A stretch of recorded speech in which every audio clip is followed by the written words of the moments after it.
성도 여러분, 밤새 안녕히 주무셨습니까? 함께 찬양드리며 하나님 예배자로 나가겠습니다. 569장 예전 찬송 442자입니다. 569장 예전 찬송 442장 찬양드리겠습니다.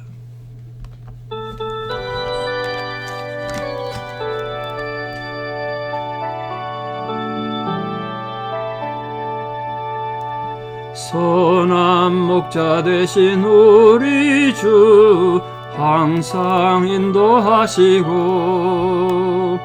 푸른 풀밭 좋은 곳에서 우리 먹여주소서. 선한 목자 구세주여 항상 인도하소서. 선한 목자 구세주여 항상 인도하소서. 양의 문이 되신 예수여 우리 영접하시고 길을 잃은 양의 무리를 항상 인도하소서. 선한 목자 구세주여 기도 들어주소서. 선한 목자 구세주여 기도 들어주소서. 험이 많고 약한 우리를 용납하여 주시고 주의 넓고 크신 은혜로 자유 얻게 하셨네. 선한 목자 구세주여 지금 나아갑니다. 선한 목자 구세주여 지금 나아갑니다. 일찍 주의 뜻을 따라서 살아가게 하시고 주의 크신 사랑 베푸사 따라가게 하소서. 선한 목자 구세주여 항상 인도하소서. 선한 목자 구세주여 항상 인도하소서.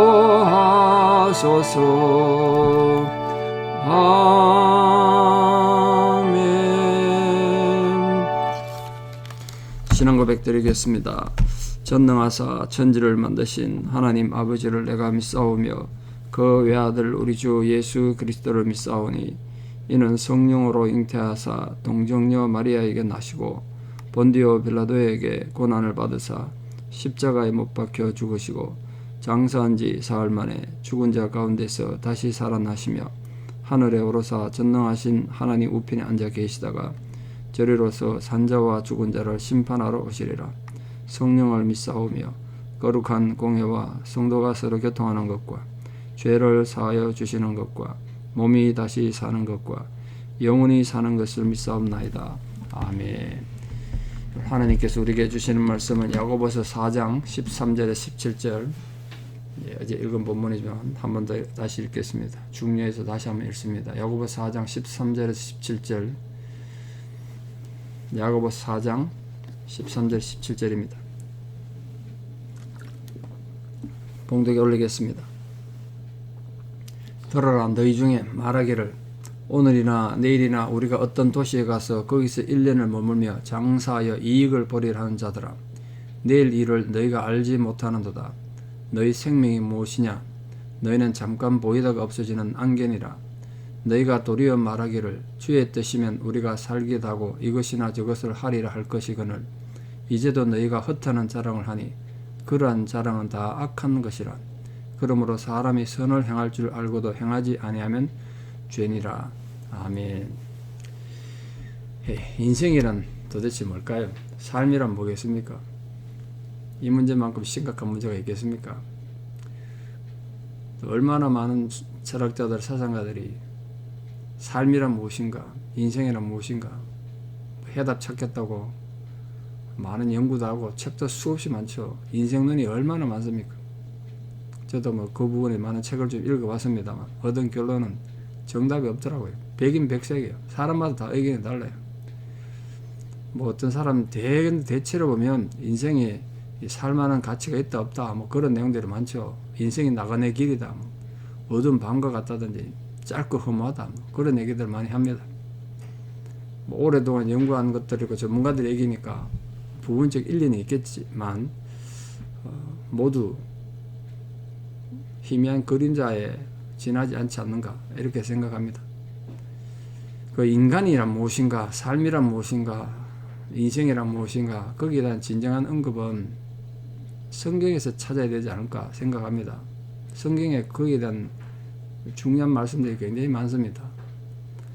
어찌 보면 뭐 성경을 인정 안 하는 세상 사람들이야 우리가 이런 말하면 인정도 하지 않고 비웃겠습니다만 성경만이 인생의 문제에 관한 유일한 해답이고 분명한 해결책이 아닌가 이렇게 생각합니다. 그래서 오늘 본문에서도 삶이란 무엇인가, 인생이란 무엇인가에 대해서 아주 날카로운 그런 묘사를 하고 있으니까 우리가 좀 눈여겨볼 필요가 있겠다 생각합니다. 첫째, 오늘 본문에서 인생은 분주하다는 거야. 분주해. 삶이 분주하다는 거야. 삶이 얼마나 분주합니까? 사람들이 분주히 오가는 걸 보게 되죠. 어떤 거래에서든 사람들 모두가 자신의 삶을 위해서 동분서주합니다. 바쁘게 살아가죠. 도시 삶일수록 더 바쁩니다. 그렇게 바쁘게 살아가는 사람들 모습이 동서고금을 막론하고 인간의 모습이 아닌가 싶습니다. 세상이 발달하고 과학이 발달할수록 삶은 더 바빠지는 것 같아요. 인간은 땅을 정복하고 그 소산을 먹기 위해서는 분주할 수밖에 없죠. 가만히 앉아서 입에 쌀 한 톨 떨어지겠습니까? 열심히 움직일 수밖에 없습니다. 그 내용을 본문에서도 한마디로 딱 요약하는데 아무 도시에 가서 거기서 1년을 유하며 장사하리라. 인생의 분주함을 그렇게 표현했습니다. 장사하리라. 물론 이 글 쓴 대상이 유대인들이겠습니다만 초대교회 유대인들 뭐 잘 아시다시피 유대인 그러면 무슨 생각이 듭니까? 장사 잘하는 사람 뭐 이런 것 세계적으로 알려져 있지 않습니까?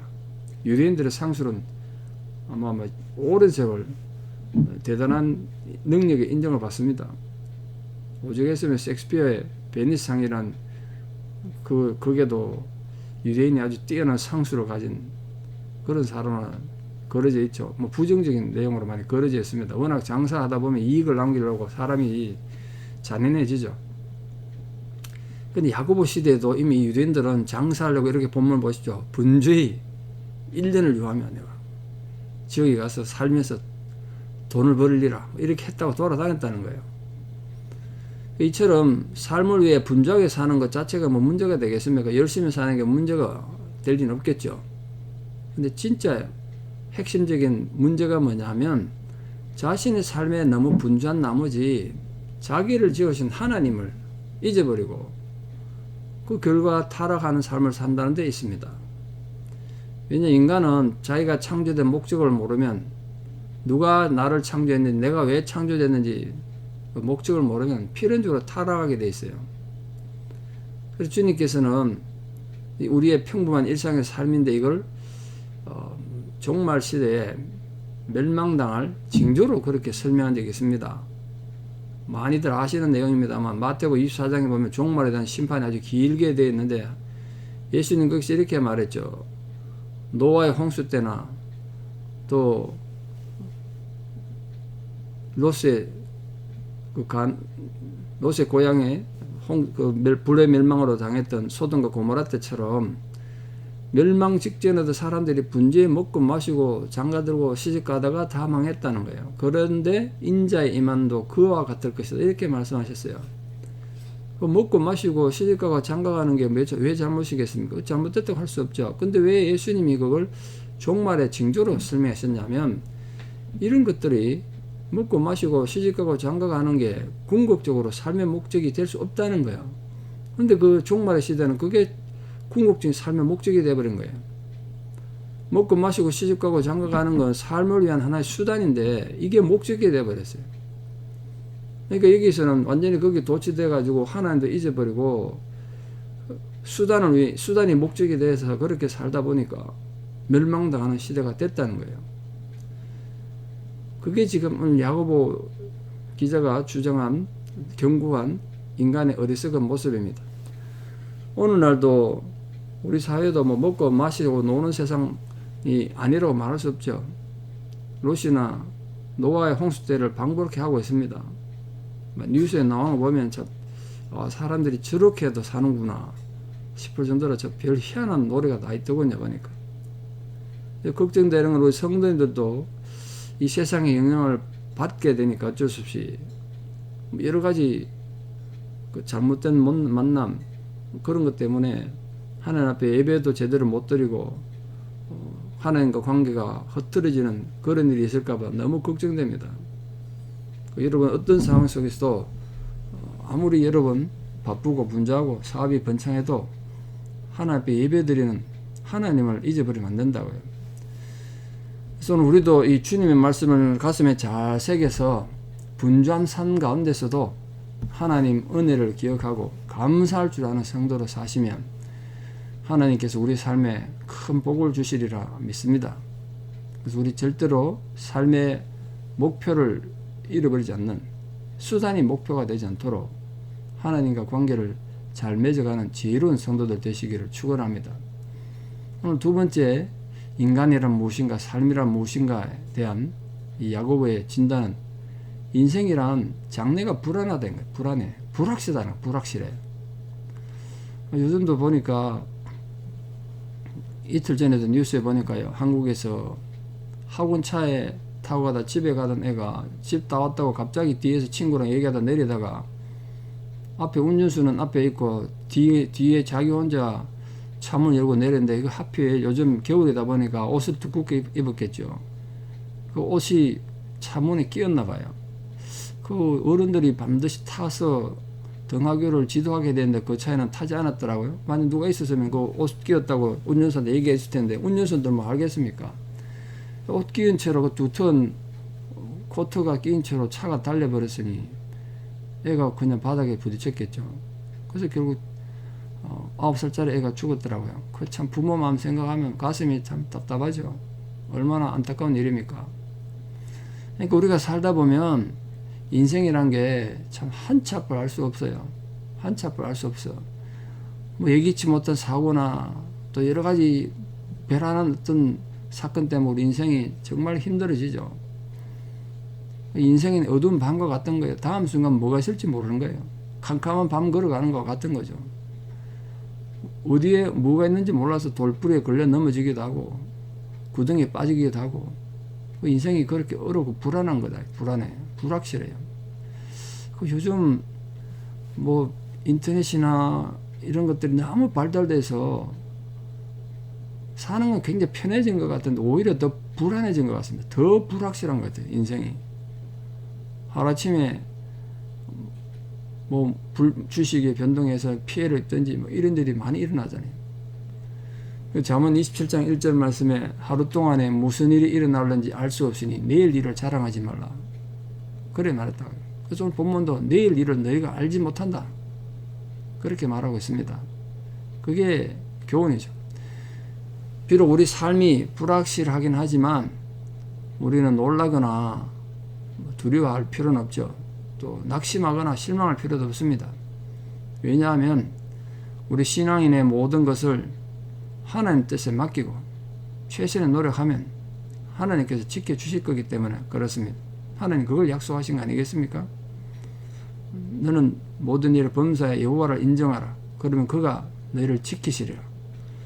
그렇게 말씀하시죠. 세례 요한도 또 주님도 첫 번째 선포가 회개하라, 천국이 가까웠다, 이거였는데 왜 그래 말씀하셨겠습니까? 인생이 내일을 어떻게 될지 모르니까 지금 당장 천국이 올 수 있다는 걸 생각하고 회개하고 삶을 돌이켜라, 뭐 그런 뜻으로 말한 거 아니겠습니까? 오늘도 어두운 밤길을 달리는 세상 사람들의 삶은 대단히 불확실하죠. 그래서 우리 성도님들의 삶이 그런 불확실한 가운데 살지 않도록 지혜로운 성도로 살기를 바랍니다. 우리는 영생의 삶을 알고 영생의 도리를 알고 사는 자들입니다. 세상 사람들에도 그걸 보여줘야 되고, 부디 어디 성도님들도 언제 우리 삶이 끝날지 모르지만 영생이 우리에게 있다는 사실을 알고 하나님 백성으로 당당하게 살기를 바랍니다. 우리 인생의 미래는 불확실합니다. 그러나 영원하신 주님과 우리를 함께함으로 성령이 우리 안에 임재하심으로 지금 당장 내 삶이 마감한다고 해도 우리 인생의 영원한 삶은 이어질 거니까 그 영원한 약속을 믿고 미래가 불확실한 삶 속에서도 당당하게 굳건하게 살아가시는 은혜가 있기를 축원합니다. 오늘 본문에서 세 번째로 우리에게 교훈하는 것은 인생이 무상하다는 거예요. 인생이 무상해. 제가 어릴 때만 해도 환갑잔치 하면 야, 어른이 정말 오래 사셨구나 이렇게 생각했습니다. 환갑잔치. 요즘은 뭐 환갑잔치 누가 합니까? 환갑잔치 하면 욕먹을 걸요 아마. 과거에 70세 되는 사람이 얼마나 드물었으면 70세를 고희라고 그랬습니다. 고희. 인생 70 고래희라고, 인생 70 고래희. 거기에서 온 말인데요. 그게 뭔 뜻이냐면 사람이 사는데 70세 된 사람은 극히 드물다. 이게 고래희예요. 희박하다는 거예요, 사람이. 그만큼 옛날에는 70 된 사람 드물었어요.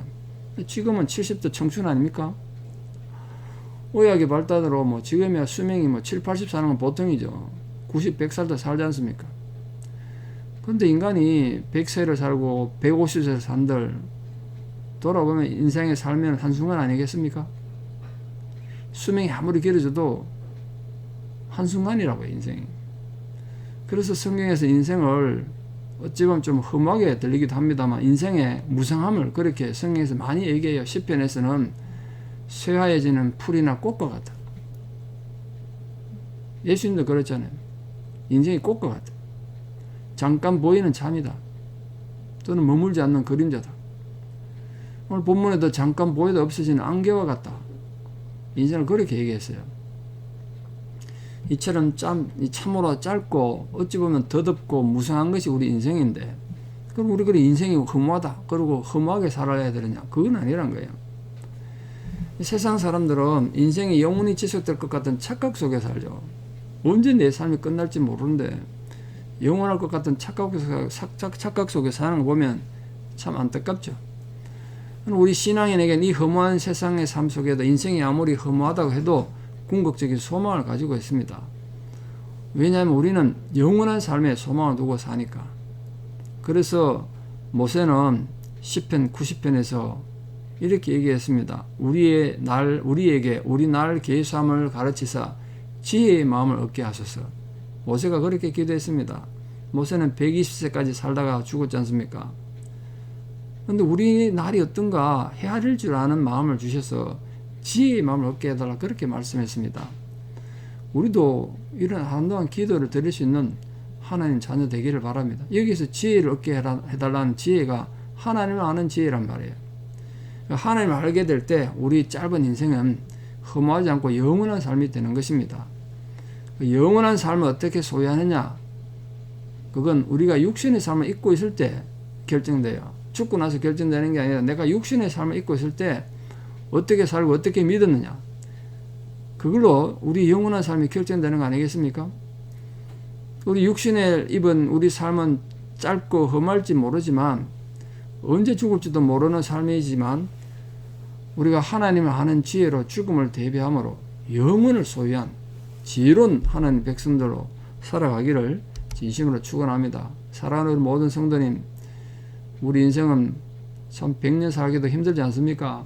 오늘 뭐 장례식 하시는 권사님은 103세를 사셨습니다만 참 오래 장수하셨죠. 그러나 대개는 그렇지 못하니까 인생이 짧습니다. 그러므로 세상적 삶에 분주하고 헛된 시간을 보내지 말고 영원한 삶을 위해서 우리가 사는 성도가 되기를 바랍니다. 영원한 삶이란 다른 게 아니라 성경에 보면 하나님을 아는 것이 영생이라고 그랬습니다. 하나님을 아는 것이 영생이에요. 예수 그리스도와 함께하는 삶이 영생입니다. 비록 우리 인생이 짧고 험하긴 하지만 우리가 하나님 안에 살고 주 안에 살 때 영원하고 가치 있는 삶을 살게 되는 것입니다. 부디 사랑하는 성도님들, 여러분 삶에서 더 분명한 하나님에 대한 신뢰와 또 예수 그리스도에 향한 신앙의 고백으로 이 땅을 살지만 영생을 사는 복된 하나님 자녀들 되시기를 진심으로 축원합니다. 기도드리겠습니다. 참 좋으신 하나님 아버지 은혜와 사랑을 진실로 감사드립니다. 우리를 불러 하나님 자녀 삼으시고 허무한 인생에서 하나님 백성으로 영생의 삶을 허락하신 은혜를 감사드립니다. 인생이 짧고 무상하지만 그래도 우리가 하나님을 신앙하고 주 예수 그리스도를 믿음으로 이 허무한 땅, 한계가 있는 땅에서도 영생을 사는 복된 자녀들로 삼아 주시옵소서. 참으로 우리가 범사에 하나님을 인정함으로 하나님이 함께하는 성도로 살아가는 거룩한 백성들 되게 도와주시옵소서. 우리 모든 삶의 현장에 주님의 위로와 격려가 부어지기를 원하고, 특별히 수술 후에 또 회복 중인 우리 성도님들, 또 앞으로 큰 수술 앞두고 있는 성도님들, 그 형편과 처지를 주께서 돌아봐 주셔서 아버지 하나님의 크신 위로와 은총이 함께하여 주시기를 간절히 기도드립니다. 이제는 우리 주 예수 그리스도의 은혜와 하나님 아버지의 만극하신 사랑과 성령님의 위로 교통 역사하심이 참으로 주를 사랑하고 주의 아름다운 가르침을 따라 헌신함으로 비록 이 땅에 살지만 영생의 삶을 살기를 결단하는 사랑하는 성도님들의 신앙의 고백 위에 또 우리 사랑하는 자녀들 삶 위에 이제부터 영원토록 함께 하시옵기를 간절히 축원하옵나이다. 아멘. 예, 오늘 하루도 승리하시고 이제 저녁 7시 30분에 성경 공부 때 뵙겠습니다. 감사합니다.